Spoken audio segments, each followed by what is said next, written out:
ಬೆಂಗಳೂರು ಗ್ರಾಮಾಂತರ ಜಿಲ್ಲೆಯ ನೆಲಮಂಗಲ ತಾಲೂಕಿನ ತ್ಯಾಮಗೊಂಡ್ಲು ಹೋಬಳಿಯ ಕಳಲುಘಟ್ಟ ಗ್ರಾಮ ಪಂಚಾಯಿತಿಯ 2024-25ನೇ ಸಾಲಿನ ಮೊದಲ ಸುತ್ತಿನ ಗ್ರಾಮ ಸಭೆಯಲ್ಲಿ ಹಲವಾರು ಚರ್ಚೆಯಿಂದ ಯಶಸ್ವಿಯಾಯಿತು.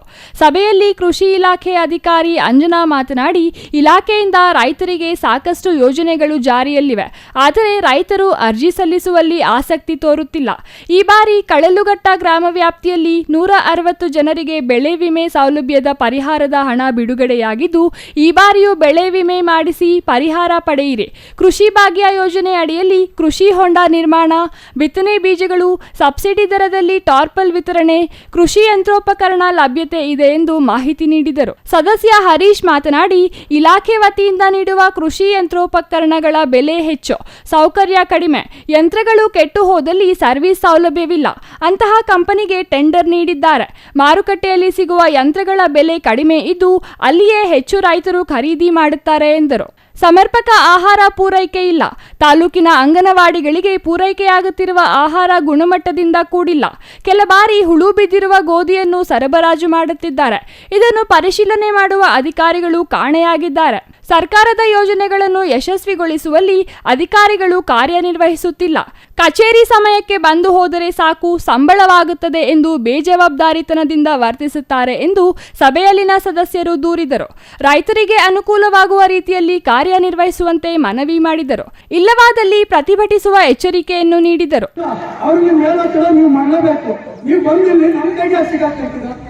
ಅವರು ಸ್ವಲ್ಪ ಶಿಕ್ಷಿ, ಯಾಕಂದ್ರೆ ಅವ್ರಿಗೆ ಸೆಕೆಂಡ್ ಇರೋದು ಗೊತ್ತಾಗಲಿ ರೈತರು ಏನು ಅಂತ. ಅವ್ರು ಕೂತಿರ್ತಾರೆ, ನೀವು ತೊಂದರೆ ಕೊಡ್ತಾರೆ ಅಂತ ನೀವು ಬಂದು ಬೆಬ್ಬ ಅಂತೀರಾ. ನೀವು ಮಾಡಿಲ್ಲ ಕೆಲಸ ಕೇಳಲ್ಲ, ನೀವು ಮಾಡಿರೋ ಕೆಲಸದಿಂದ ಕೃಷಿ ಇಲಾಖೆ ತಮ್ಮ ಮಣ್ಣಲ್ಲಿ ಉಳ್ಕೊಂಡೈತೆ. ಅದ್ರ ಬಗ್ಗೆ ಈಗ ಬಂದಿರೋ ಆಫೀಸರ್ಗಳು ಅದನ್ನಲ್ಲೂ ನಿಂತಿಲ್ಲ. ಆ ಮೇಲಿಂದರೆಲ್ಲ ಕೂತಿರ್ತಾರೋ ಆಫೀಸರ್ಗಳು ಅವ್ರಿಗೆ ಹೆಂಗ್ ಬೇಕು ಅವ್ನು ಬರ್ತೈತೆ. ನೀವು ಸೈಲೆಂಟ್ ಬೇಕು, ನೀವು ಮಾತಾಡ್ಲೇಬೇಕು. ಇಲ್ಲಿ ನಿಮಗೆ ಬಿಡ್ತಾರ? ಈಗ ನಾವು ಕೇಳೋ ಪ್ರಶ್ನೆ ನೀವು ಹೇಳಿ ಕೇಳ್ಕೊಡ್ತೀರಾ? ಎಲ್ಲ ಒಂದ್ ನಿಮಿಷ ಕೊಟ್ಟಿಲ್ಲ ಅಂತ. ನಮ್ಮ ಕಲ್ಗಟ್ಟ ಪಂಚಾಯತ್ ಎಷ್ಟು ಜನ ಇದ್ದಾರೆ ಎಸ್ಸಿಗಳು? ನೀವು ಯಾವ ಮಾನದಂಡ ಇಟ್ಕೊಂಡು ಇಬ್ಬರು ಮಾತಾಡ್ಕೊಡ್ತೀರಾ? ಇಬ್ಬರೇನ ರೈತರು ಇರೋದು? 15 ಜನ ಕೂಡಿ ನೀವು ಮೇಲಾಧಿಕಾರಿ ಹೇಳ್ತೀನಿ ಅಂತೀರಾ. ನೀವು ಹೇಳೋದು ಯಾವಾಗ, ಅವ್ರು ಕೊಡೋದು ಯಾವಾಗ? ಅದಕ್ಕೆ ಮೇಲಾಧಿಕಾರಿ ಕಸ್ಬೇಕು. ಇಬ್ರು ಕೊಟ್ಬಿಟ್ರೆ ಮಿಕ್ಕಿದ 40 ಜನ ರೈತರು ಅಲ್ಲ ಮೇಡಮ್. ಇಲ್ಲಿ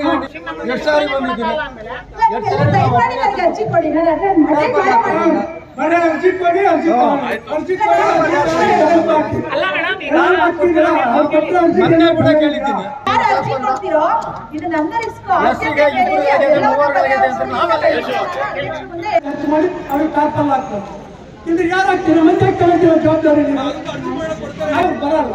ಇಲ್ಲ ಇಲ್ಲ, ನಾನು ಯಾವುದೇ ಅರ್ಜಿಯನ್ನ ಸರಿ ತಂದಿದ್ದೀವಿ. ನಾವು ಸೇನೆಯನ್ನು ಮೆಟೀರಿಯಲ್ ಕೊಡಬೇಕು. ಸೊ ಅದನ್ನ ಸೂಕ್ತ ಸಮಯದಲ್ಲಿ ಕೊಡಂಗಿದ್ರೆ ವ್ಯವಸ್ಥೆ ಮಾಡಿ, ಇಲ್ವಾ ಸ್ಟಾಪ್ ಮಾಡಿ. ಕನ್ನಡಿಗರನ್ನು ನೇಮಿಸಿ. ತ್ಯಾಮಗೊಂಡ್ಲು ಹೋಬಳಿಯ ಬ್ಯಾಂಕುಗಳಲ್ಲಿ ಕಾರ್ಯನಿರ್ವಹಿಸುವ ಅಧಿಕಾರಿಗಳಿಗೆ ಕನ್ನಡ ಭಾಷೆಯೇ ಬರುವುದಿಲ್ಲ. ಗ್ರಾಮೀಣ ಭಾಗದ ಮಹಿಳೆಯರು ಹಾಗೂ ರೈತರು ವ್ಯವಹರಿಸಲು ಸಾಧ್ಯವಾಗುತ್ತಿಲ್ಲ. ಯಾವುದೇ ಬ್ಯಾಂಕ್ ಕೆಲಸವನ್ನು ಸಮಯಕ್ಕೆ ಸರಿಯಾಗಿ ಮಾಡಿಕೊಡುತ್ತಿಲ್ಲ. ಸರ್ವರ್ ಸಮಸ್ಯೆ ಎಂದು ಹೇಳಿ ವಾಪಸ್ ಕಳುಹಿಸುತ್ತಾರೆ. ಸಂಬಂಧಪಟ್ಟ ಮೇಲಾಧಿಕಾರಿಗಳು ಸ್ಥಳೀಯ ಕನ್ನಡ ಭಾಷೆ ಮಾತನಾಡುವ ಅಧಿಕಾರಿಗಳನ್ನು ನೇಮಕ ಮಾಡಿ ಎಂದು ಸದಸ್ಯ ಹರೀಶ್ ಮತ್ತು ಸಾರ್ವಜನಿಕರು ಮನವಿ ಮಾಡಿದರು. ಗ್ರಾಮ ಸಭೆಯಲ್ಲಿ ಸಭೆಯ ನೋಡಲ್ ಅಧಿಕಾರಿಗಳ ತೋಟಗಾರಿಕಾ ಇಲಾಖೆಯ ಹಿರಿಯ ಸಹಾಯಕ ನಿರ್ದೇಶಕರಾದ ಹರೀಶ್, ಪಿಡಿಒ ಗೀತಾಮಣಿ, ಅಧ್ಯಕ್ಷೆ ಸೌಮ್ಯ, ಗ್ರಾಮ ಪಂಚಾಯಿತಿ ಉಪಾಧ್ಯಕ್ಷ ಗಿರೀಶ್, ಸದಸ್ಯರಾದ ಹರೀಶ್, ನರಸಿಂಹಮೂರ್ತಿ, ರಂಗೇಗೌಡ, ವಿಜಯಕುಮಾರಿ, ಮಮತಾ, ಹುಚ್ಚಮ್ಮ, ಆನಂದ್ ಮತ್ತಿತರರು ಹಾಜರಿದ್ದರು. Maruti, CTV news, Nelamangala.